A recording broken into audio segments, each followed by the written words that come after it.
You're listening to the Joyful Practice for Women Lawyers podcast, episode 161. Welcome to the Joyful Practice for Women Lawyers podcast. I'm your host, Paula Price, lawyer turned certified executive coach. This podcast was created to empower women lawyers just like you to create a life and practice you love. Join me every week for a break from the hustle so we can focus on you, what you truly want, and how you can create it. If you're over the overwhelm, done with putting out fires, and ready to redefine success on your own terms, you're in the right place. Ready for today's episode? Let's dive in. Welcome to mid-year. How are you feeling about the mid-year mark? I know we get really excited in January, the celebration of a new year, a clean slate, a fresh start, all the resolutions. And I also like to celebrate mid-year. I love to use mid-year as a check-in for how we're doing and how we want to spend the balance of the year. Now, if you're like me, you have kids in school and you are counting down the weeks. They are also counting down the weeks until school lets out. For me, it's a couple of weeks from now. My kids are so excited about it, and I am too, but I'm also a little bit trepidatious about what that means for me. It means the kids are going to have a little bit less predictability in their schedules. It means I'll be shuttling them back and forth to camps here and there. It means that I will be doing the work/children juggle in a different way. That can sometimes feel a little bit overwhelming. So if you're in that same boat, you are not alone. With you over here. And what it also means is that there's this window of time this summer where things slow down a little bit. I find my work pace slows down a little bit. And I love to use this period as a time for reflection on how it is that I want to move forward with my year. And so I'm inviting you to think about how you would like to move forward with your year. And in today's episode, we're going to talk about a mid-year reset. We're going to focus on how to do that, not by adding more to your plate, but instead by taking things off of your plate. That is always really fun. I'd also love to share with you and invite you to a webinar that I will be hosting on Tuesday, June 25th at noon Pacific time, where we will do a deeper dive into this topic of a mid-year reset. So today's episode is standalone. I will offer you something to take away from this episode that will get you started on that reset process. And if you want to dive deeper, you can join me for that webinar. The link will be in the show notes. If you don't find that link, the link to register, I should say, then reach out to me, send me an email, message me on LinkedIn. I'll send that to you. If you can't make the recording live, no problem. Register anyways, and I'll send you a recording. The idea for that webinar is that we are going to dive deep into the reset. And what I have noticed is that by this time of the year, what we've done since January is we've added to our plates. We have added to our days. And what you might find is that you feel like your calendar is a little bit bloated, right? You've got a lot going on and you probably have this gnawing feeling like you have more on your plate than you really need. So the purpose of today's episode and also this webinar that's going to take place on the 25th is to help you pare things down so that you can speed things up. In this webinar, what I will do is take you through a process to reevaluate and trim down your to-do list. You will learn to create a compelling vision, one that will lead you straight to your goals. You will learn how to evaluate your growth cycles and look at how you can use the downturns as a period of recalibration. We will also talk about you and your set points. So your set point is that high water mark in a sense where you feel at capacity. And sometimes when you reach your set point, you feel like that's it, that's your limit. And if you try to move past that set point, you might try to self-sabotage to bring yourself back down to what feels comfortable. And what we're going to explore in the webinar is how you can use set points as leverage for growth instead of a sign that you need to kind of go back down in terms of your set point. And then finally, we're also going to decide how to let things go, right? Today's episode is going to be about identifying some of the things that you might want to let go. In the webinar, we're going to go into strategies of how to let things go.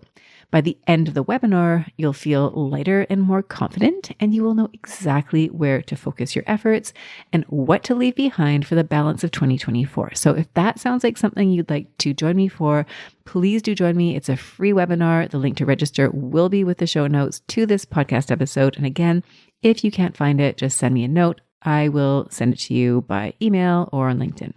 Now, today we're going to focus on a specific component of the mid-year reset. And here, what I'd like to focus on is that first problem, which is the bloat in your calendar and in your life of trying to do too much. Now, as I mentioned a moment ago, when we are on our pursuit of our goals, as we are living our lives, what tends to happen is we accumulate stuff along the way. Now, when it comes to physical stuff, it's really easy for us to see it. So if, for example, you are a mother and you have children living in your house right now, it's really, really easy to see how this stuff is starting to pile up.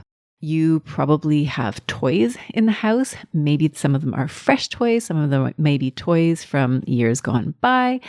There may be pictures. There are the drawings, the art projects, the essays, the tests, the spelling tests, school projects. There may be clothing, right? There's the clothing that they currently fit, and then there's the clothes that they're kind of growing out of, right? The leggings that have holes in the knees, the socks that have holes in the toes, those pajamas that are getting kind of thin. And then there's the clothes that are really too small, right? The little baby trinkets that you may be holding on to. Maybe that's just me. But you'll have all this stuff, all these things, clothing, toys, books, furniture, even apart from what your children have, right? The objects in your house that were brought in to support them or that they use. There's also the physical clutter that comes in your house, right? That the grown-ups bring in, right? And I'm thinking here about your own clothing, right? You can imagine your own closet and what that looks like. You might think about towels, right? You may have those towels that are getting a little bit frayed and you haven't really looked at them all that closely for a while, but every once in a while you're like, oh yeah, no, that towel, these towels, they've got to go. It's time to get new ones. It might be books that you've accumulated. I am a glutton for books. Oh my gosh. If I have an addiction, it is probably to books. I love them. Okay, side note, the other morning, I had to redirect my running route because sort of unrelated, but there was a weird guy. In the morning, I thought, okay, I don't really want to run by the weird guy, so I should probably go in a different direction. And I ended up going down a street I don't normally go down, close to my house, and there was this pile. This actually was a box full of books. Better than that, books about business and leadership, and they were all there. This was like 5:30 in the morning, and yes, I managed to accumulate about 5 new books and a couple of magazines, books about leadership. There was the book that the founder, Howard Schultz of Starbucks, had written, Onward, about leadership, Dale Carnegie's How to Stop Worrying and Start Living, which I've been partway through. I'd been listening to the audiobook, but then had to return the discs at the library. So anyways, I've gone on a major tangent, but it has resulted in more books being brought into my household, courtesy of me and this detour, and I suppose that weird man I was trying to avoid on my run. But as you are probably imagining, these things start to pile up. So we've got books, maybe furniture, just the things, the physical clutter that starts to accumulate, that starts to add up. So in addition to the house clutter, there's also office clutter. So if you think about your office right now, maybe you are on your way to your office, maybe you're actually in your office, you can think about what that looks like, right? If you look on your desk, there may be physical files. You might have Post-its and to-do lists that are stuck all over your computer and on the walls. You might have to-do lists that are written and kind of filed off to the side. You might look at your computer and the desktop page that shows all the different files that you've got. I mean, you might have a lot there as well, your emails, all of the different places where you can store documents electronically. And you might also think about your calendar, right? We might think of time as having clutter inside of it. And one of the ways we can see if we are spending our days in a way that maybe isn't in alignment with what we truly want is to look at our calendars. And so when you look at your calendar, What does that look like? What are you seeing on your calendar in terms of clutter, right? Some of it's going to be exactly what you want to have on your calendar, but chances are there's some stuff there too that maybe you don't need or want to have anymore. Finally, I'd also invite you to think about the other non-physical elements of your life where you may have accumulated some things that you do not want or need to keep. So here I'm thinking about relationships. These could be relationships in your personal life. They could be relationships at work. These are relationships that maybe aren't feeling very good to you these days. You may have people in your life where interactions with them leave you feel drained and leave you feeling like you are questioning that relationship. What is the point of that relationship? Is it truly one that you want to stay in over the longer term? Again, this could be at work. It could be a colleague. It could be a client, and it could be in your personal life. It could be a family member. It could be a friend. So what is going on there in terms of your relationships? You might also think about clutter or things that have accumulated as including your success strategies. Now, this is an area that I work with clients on, and it's really tricky because what will happen is you will have developed a number of strategies to get to where you are. These are success strategies. If you listened to last week's podcast episode, I talked about the student mindset versus the leader mindset. And a student mindset is built upon a number of skills that were great when you were a student. Skills like following the teacher and trying to be a good student. Skills like deferring to authority. Skills like trying to get everything perfect. I mean, on some level, these skills might get you far in a particular context. But what happens is over time, we start to grow, we start to have new challenges, and the skills that got you to where you are may not be the same skills that will get you to where you want to go. And what can be really tricky is clearing out some of those old success strategies to make room for the new success strategies. And that can feel really awkward because we don't like to give up on things that have worked in the past. One other area where you may have clutter that's not physically apparent is this idea of habits. What are some of the habits that maybe you're holding on to that aren't helping you move forward? One habit that springs to mind, complaining. I know sometimes I fall into this trap of complaining and I realize it's not getting me anywhere. It feels good in the moment, but it's not actually helping me grow or move forward with the problem. So you might find that there are areas where you might fall into this habit of complaining. Scrolling might be a way of trying to divert yourself, to entertain yourself, but is it a habit that is helping you build or grow? Avoiding might be a habit. Feelings can be habits, right? Feeling guilty, right? Feeling obligated. Some of those feelings might be feelings that you're thinking, I do a lot of that and I want to move away from it. And so these things, right? These physical and non-physical things, these habits, these relationships, these files, they accumulate over time, right? It's not like one day we just take it all on and there it is. These are things that happen over time. And we are focused here on a calendar year, right? We're talking about a mid-year reset. So maybe we focus on the things that you've accumulated since January 2024. But chances are there's a lot that you've accumulated over your entire lifetime. And so that might be overwhelming to think of everything that you want to start focusing on and maybe releasing. But what I would invite you is to maybe think about the things that are most important, most pressing for you right now. And to give yourself that grace, right? These things don't all accumulate at the same time, nor do you need to dispose of them all at the same time. But what I would love to highlight is that as these things accumulate, they start to weigh you down, right? You start to feel heavier as you go throughout your day.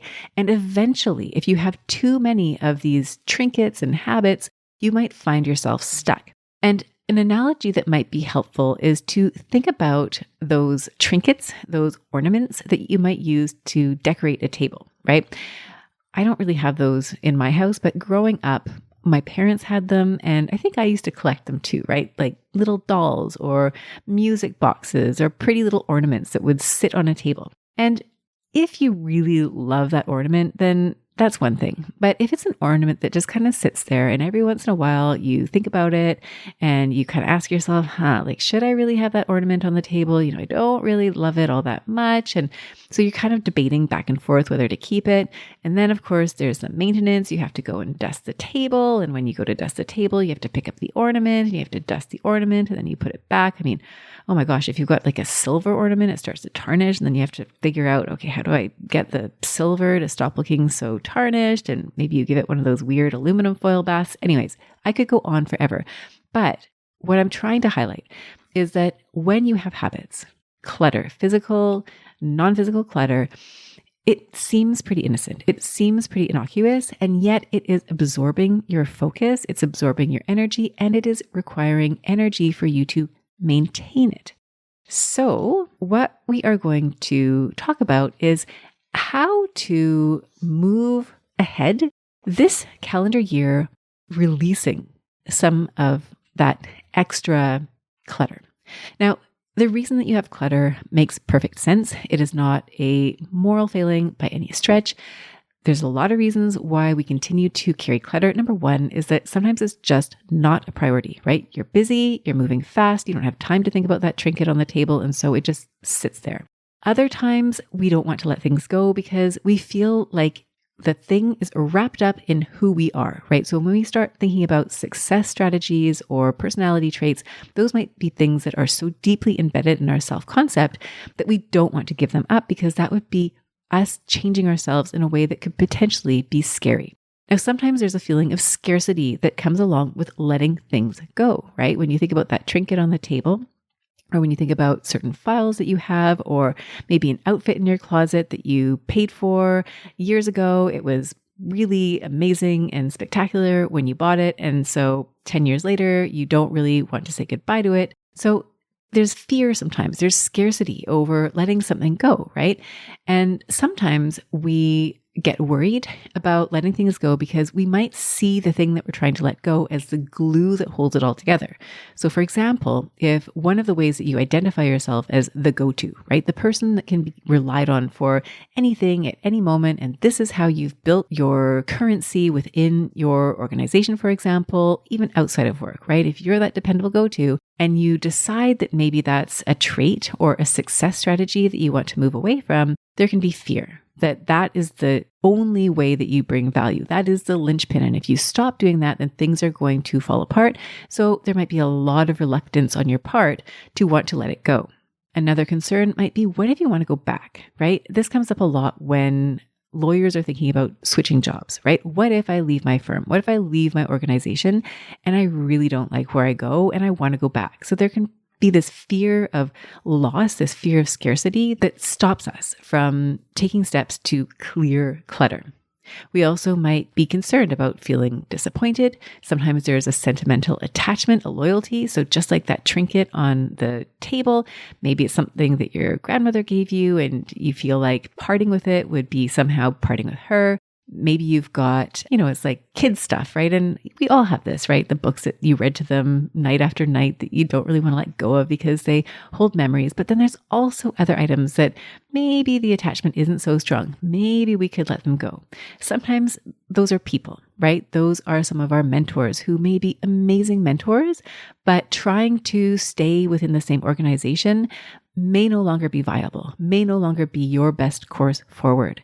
Sometimes these are friendships, people who may have played a really significant role in the past, but where you've outgrown that friendship. Now it's starting to run counter to what you need. And so these can be really difficult decisions. These can be really tough because on the one hand, you really want to stay in there, especially where you've got those feelings of loyalty, of sentimentality. And yet you know that in order to grow, you may need to move away. And then finally, sometimes we just don't want to let things go because it's comfortable, right? You think about your favorite pair of pajamas, chances are they're also the most comfortable ones. Maybe they've got a bit of fraying around the ankles. We don't want to let things go that are comfortable, and it makes perfect sense. But at the same time, we know that holding on to all of these things may be preventing us from growth, right? If you think about your closet where you keep your clothing, or maybe it's a closet where you keep household items. Maybe it's your desk drawer. Maybe it's your filing cabinet. whenever you have a space that is full, there is no room for something new. So let's say you've got a full closet, you look at it, you think, okay, all the hangers have something on them. I must have enough. And yet you find yourself struggling every time you leave the house, not having anything to wear. You've got that full closet, but you don't have anything in that closet that aligns with what you want presently, right? These are all relics of the past that no longer serve you. Now, this can also come into play when the things that you're doing reinforce a role that you no longer want to play. So let's say it's being that go-to. Maybe that's not how you want to show your value, demonstrate your value anymore by being that person who's available 24/7. Maybe there's a different way that you want to contribute. It may also be that the way in which you're being prevented from growing and moving forward is that you're spending so much energy caring for these things that belong in your past, but not in your future, that you're not able to free up the space that you need to move forward. You're not building, you're simply maintaining things from the past. And then finally, another way that this can prevent you from growth, right? This idea of holding on to all of the things can prevent you from growth is that it can create a false sense of abundance or plenty, right? Go back to that closet analogy. When you see that each hanger has a piece of clothing on it, it feels abundant. It feels like you have so much stuff. But when you take a closer look, you realize that it's not what you actually want. So going back to the theme, this mid-year reset, what I'm inviting you to do is to reevaluate what is currently on your desk, what is in your calendar, what is in your physical spaces, and we're going to focus on what it is that we can free up to allow you to move forward. So the solution that I'm going to offer to you today is this idea of focusing on things that are holding you back. Now, I mentioned already that I will be hosting a webinar on June 25th at noon Pacific time, and I would love for you to join me. We'll do a deeper dive into this whole notion of reset. We will focus on some of these things that are holding you back and focus on how to release them so that you can move forward. What I'd love for us to do today is take a first step, a first real step that will help you identify some of the things that are on your plate that you can start thinking about letting go. So we're going to go through 5 different categories. And as we go through these categories, I would invite you to think about your life, what is going on with you, and to make notes. You can make these notes mentally if you're out walking or you're driving. And if you have access to a pen and paper, I would encourage you to write these things down. So the first thing that we're going to look at are relationships. So when you think about your colleagues at work, your clients, when you think about people in your professional spheres, maybe they're people that you know on a committee, maybe these are people who you just have periodical connections with. Also think about the people outside of work, right? These are your personal relationships. These are your friends. These are family members. These are people that you see on a regular basis. What I would invite you to do is to identify a single relationship that is holding you back. I realize now that I'm starting with a tough one, right? I probably should have started with clutter, right? Figure it's a little bit easier. Oh yeah, there's that broken spoon that I should probably throw into the bin, whatever. I'm starting with a hard one, but I would love you to evaluate the relationships that you have right now and to identify a single relationship where you feel like that relationship is holding you back. So you can write the name down and just see it. Okay. And I realize that this exercise is going to be hard because sometimes when we do this type of work, it can be really confronting. I know for myself, sometimes I do this type of work and I feel kind of uneasy about it. I feel a little bit guilty sometimes. I feel a bit agitated. And so if that happens for you, it's completely understandable. And you don't have to do this exercise if it bothers you, but it can also be really eye-opening when we start to gain awareness of what it is around us that may be impacting us negatively. So we start with a really big one, relationships. Okay. The next category is I'm going to ask you to identify a single physical item. Now, this could be an item at work. It could be clutter on your desk. It could be something that's going on in your files that you'd like to tidy up. It might be your computer. It might be a piece of recording equipment that you no longer use. I remember I had a recorder in my office when I used to practice law. I don't think I ever used it. I think I got trained on it once, but I never dictated anything. And so that might have been a piece of clutter I certainly could have removed from my physical workspace back then. If I look now at my physical workspace, yeah, there's a bit of clutter going on. Don't worry, it's on my project list. So what is it for you, right? What is a piece of clutter in your life, a physical piece of clutter that you could remove? It might be that it's something outside of work. It might be your closet, that it's gone unruly and you just want to empty out all of the things that maybe it's just your winter stuff. You know, you're moving into summer. You want to put your winter clothes away so that you can see what you have available of the summer. And maybe it's truly clothing that no longer fits, no longer suits you. It's outdated, it's old, whatever. But the idea here is to identify at least one item, one physical item that you want to remove moving forward. Now, the next question is a little bit trickier because we're moving into the non-physical. So I'd like you to think about one label that you have for yourself that you would like to let go. So some ideas for what that label might look like. It might be a good girl. It might be the good mother. It might be the go-to. It might be hard worker. So think about all the labels that you put on yourself and also that maybe others put on you, and think about which of those labels you would most like to let go. Next up is commitment. So think about the things that you are currently committed to. Now, these might be actual committees that you sit on. It may be projects at work that you have volunteered for. It may be files that you're working on, actual files with your clients that you are on. It might be commitments that are outside of work. It might be the commitment to do the laundry every week, the meal preparation, tidying the house. It might be committing to play dates. Whatever it happens to be, think about all of the commitments that you have on your plate right now and identify one commitment that you would like to let go, one that is simply not serving you. And then finally, I would like you to identify one feeling that you would like to stop having, or at least stop having on such a regular basis. So that might be overwhelm, right? That feeling of having too much to do. You just want to let that feeling go.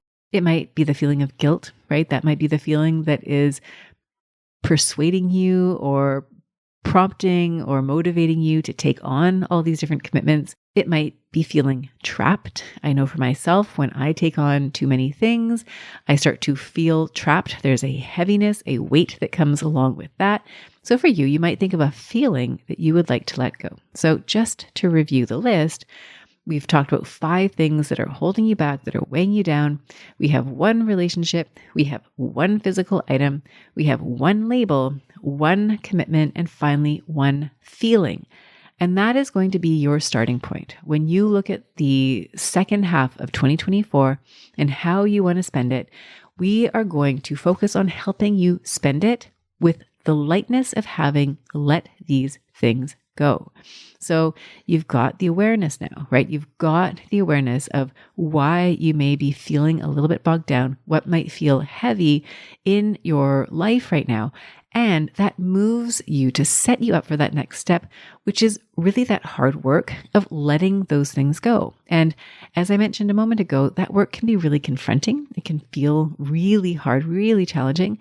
It can feel overwhelming, especially if what you want to let go might be one of those things that you feel is holding everything together. It might be hard to implement, right? If I look at my own situation in terms of the commitments that I have, we haven't had cleaners come into the house for some time. We stopped doing it regularly during COVID, which I realize now is years ago, and we never really got back on track. I started working from a home office. It made it more difficult and complicated to bring somebody in. But as a result, we now have less help around the house. And so sometimes it's just overwhelming, right? How do you bring somebody in to help you with some of your commitments, knowing that that is also going to take some work? So you might think about areas where you want to bring in some extra help, some extra support, let things go, and what that process is going to look like. Again, you might feel upset right? When you take this inventory that things are where they are, that might create a bit of a sense of urgency. Don't worry, there is no hurry. You have all the time you need to work on these things. The idea simply is to notice them and to start consciously moving away from them. And then finally, there's also this feeling of grief sometimes, right? Especially if you're looking at that relationships category.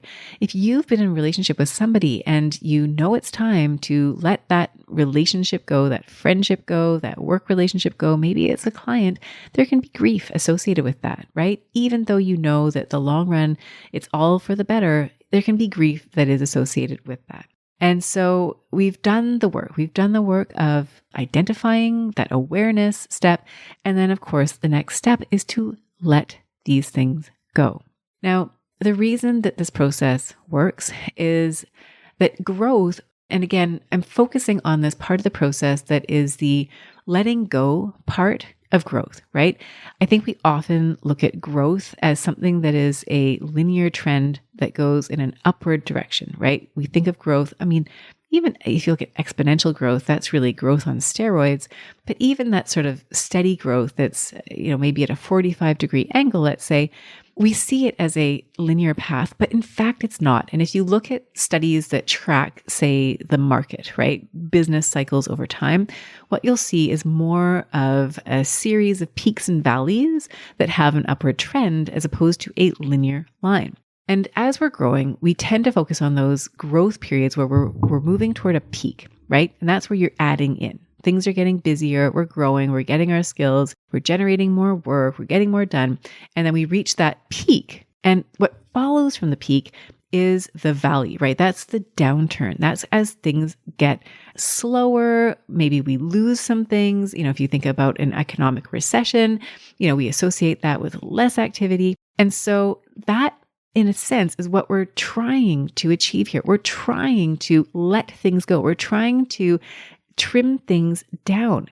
And we don't need to fear these periods, right? If we took them in isolation, then yes, we would think we're no longer growing. But actually, when you step back and you see that this is actually just the downward part of a particular growth cycle, then we can take it for what it is. We don't have to worry that we're not going to bounce back, and we can use that time to trim down. And the beauty of doing that trim down is that as you let go of the heavy, the things that aren't working, what you end up with at the bottom of that downturn, the trough, if you will, is that you've now let go of the debris, the things that weren't strong. So when you go to that next ascent, because there will be a new ascent, is that when you build your way up, you're now building upon a stronger foundation. So with that stronger foundation, as you build your way up to the next peak, that next peak is actually able to take you higher than the previous peak. So that's why we want to focus on this intentionally. We want to let things go because it sets us up for more growth in the future. So here we are mid-year. Let's use this opportunity to let things go because that is going to give us that stronger, leaner foundation that we can then use to build over the course of 2024.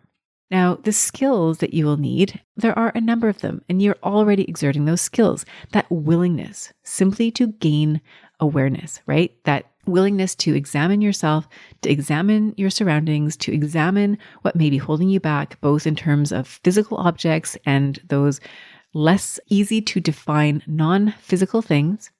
It requires a willingness to let go of things that feel familiar, that feel safe, where you have this sense of certainty, even if it's a true or simply something that you think has certainty. It will require you to tolerate grief and loss, right? It's hard to let things go, right? This is the reason why we hold on to some of those things that we know aren't good for us or they know aren't aligned with what we want going forward. But it's hard, right? It's hard to do. So we need to learn how to manage our feelings of loss, manage those feelings of grief, knowing that it's setting us up for a brighter future.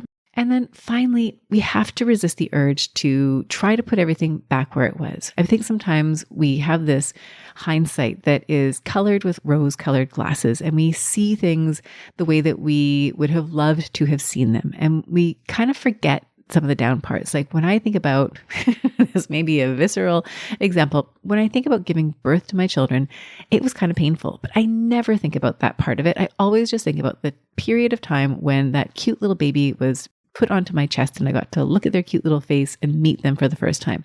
That's what I think about. I don't think about the rest of it.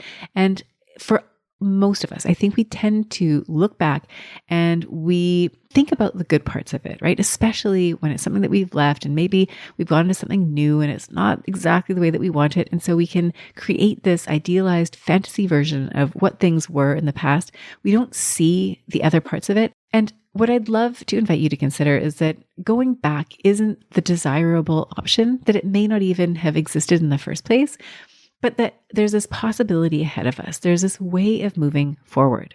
So what that will create in terms of results is when you're willing to pare down in order to move forward, you'll start to free yourself from the limits that are holding you back. So you might imagine a potted plant, a tree, and the tree initially needs the protection of a container around it, right? It keeps the soil intact. It gives you a nice little place where you can maybe water that tree and care for it and make sure that it's protected from predators. The squirrels don't come and eat the tree seed or whatever other predators trees might face in nature.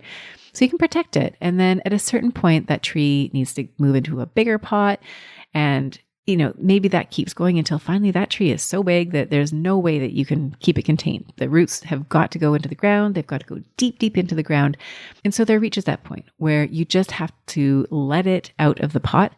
And that might be where you are right now, right? There are areas in your life where you've been in a nice little potted plant and now it's time to set you free. And so this is what I'd invite you to think about. What effect there will be of letting go of what's holding you back, that container that is keeping you from moving forward. Other results that this will create, this is summertime. And I know for many of you, this is a time that will slow down a little bit. Typically, it's a little bit quieter over the summer months, at least in the Northern Hemisphere. You may have additional things you're doing, vacations that you're taking. You might have more time with your kids.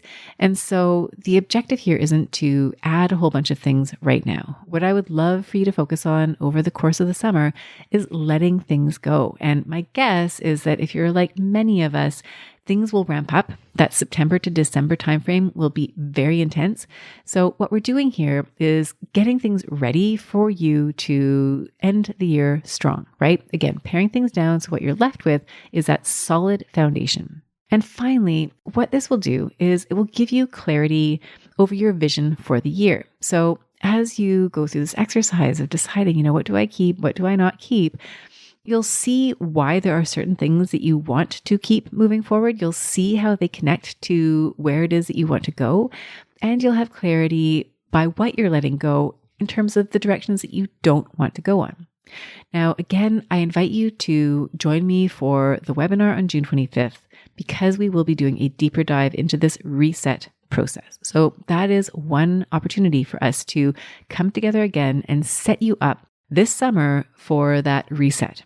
And what I would also invite you to consider is to work with me over the course of 2024. So the second half, the 6 months from July to December, where we can do a deep dive into this process. Now, I've mentioned it, I think in the last couple of podcasts, but I'm running a group program. It starts in July and it's for women lawyers. The focus is going to be on leadership. And I will walk you through a process over the course of 6 months where we will really hone in on you as a leader going through a curriculum. We are going to be talking about 6 different themes, starting with a goal. And the goal that you set will help you have clarity over what you need, what you don't need, where you are ultimately going. That goal will be tied up in terms of who you are and what you are trying to accomplish as a leader. Then we are going to move into the idea of self-concept, right? Who do you need to be? Who do you need to become in order to achieve your goal? And this, again, is where we're going to be paring things down, right?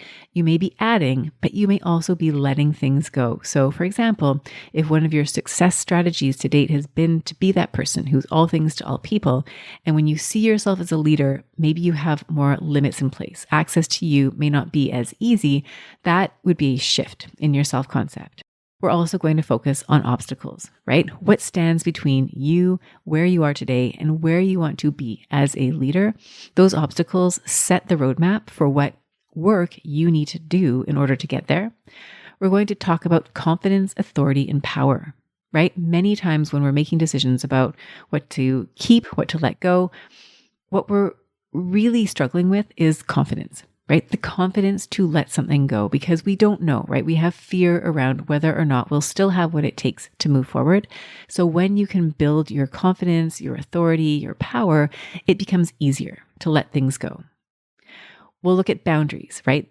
Boundaries, by definition, require that you set limits. And so what is it that you want to set limits around? Where do you draw that line between the things that you're trying to protect and the things that you are willing to sacrifice in order to protect those things that matter most to you?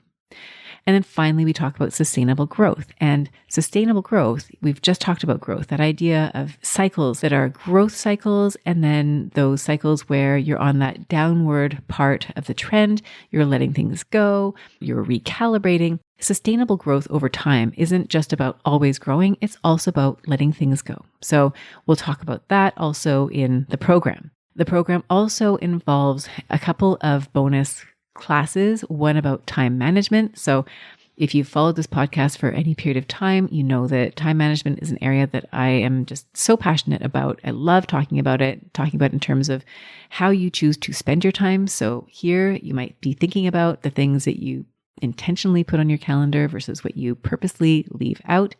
And then transitions, right? And sometimes we think about transitions as going from A to B, where it's clear from the outside, you've gone from one job to another, held one title versus holding another title. And sometimes transitions are more internal. And so that's another theme that we cover. Now, the program itself, it takes place over the course of 6 months. There are 2 coaching calls every month, plus 2 bonus coaching calls. You will be in a group with up to 8 women lawyers. This year, this round, I should say, I really am focusing on leadership. So ideally, you have 3+ years of practice under your belt. You're at a point in your career where you're thinking about leadership. You may be transitioning into leadership. You're an associate, becoming a senior associate, or you're a senior associate and you're moving into partnership, or you are a partner, but you want to advance in that role. You want to be more intentional about how it is that you're showing up as a leader in your organization. You may also be not in a law firm. You might be in-house and you're looking to lead your team. You might be your own boss. You might have a firm of your own and you're trying to lead yourself in a way that is more intentional. You're looking for that growth. It might be that you're building a team and you want to lead that team with intention. So there are many areas in your practice where you may be embracing leadership. That is going to be the focal point for our work together. In addition to the group coaching calls, there are also 2 sessions that you would have with me one-to-one where we can dive deep into whatever topics you want independently. So independently of the group. So that is the course in a nutshell. I'll provide a link to that along with the notes to this episode. So if you're interested, please do check it out. If you have any questions, please do reach out to me. I will be talking about it at this upcoming webinar where we talk about the mid-year reset. So bring your questions to that as well. I would be happy to answer them. So with that, my dear, thank you for joining me. Thank you for taking the time for yourself to think about your mid-year reset. I hope this has been a productive and helpful episode for you to start thinking about some of the things that may be slowing you down. Again, the objective here isn't to be judging the fact that you have these things in your life or to say they should not be there or in any way to have this be a negative experience. This is not intended to be that way.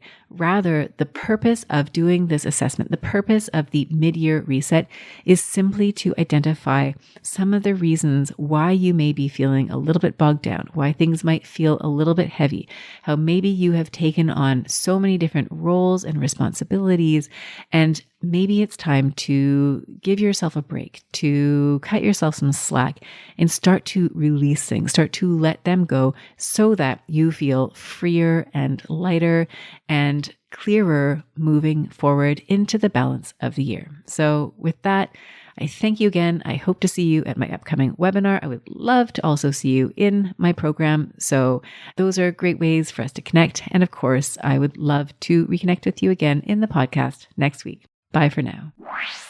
If you enjoyed today's show and don't want to miss an episode, subscribe and follow the show wherever you listen to your podcasts.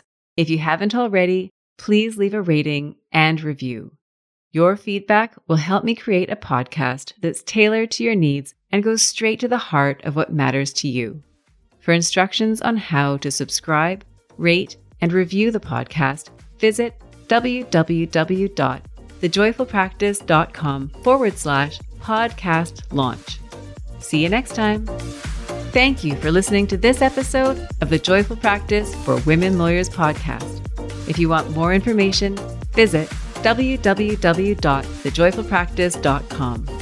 See you next week.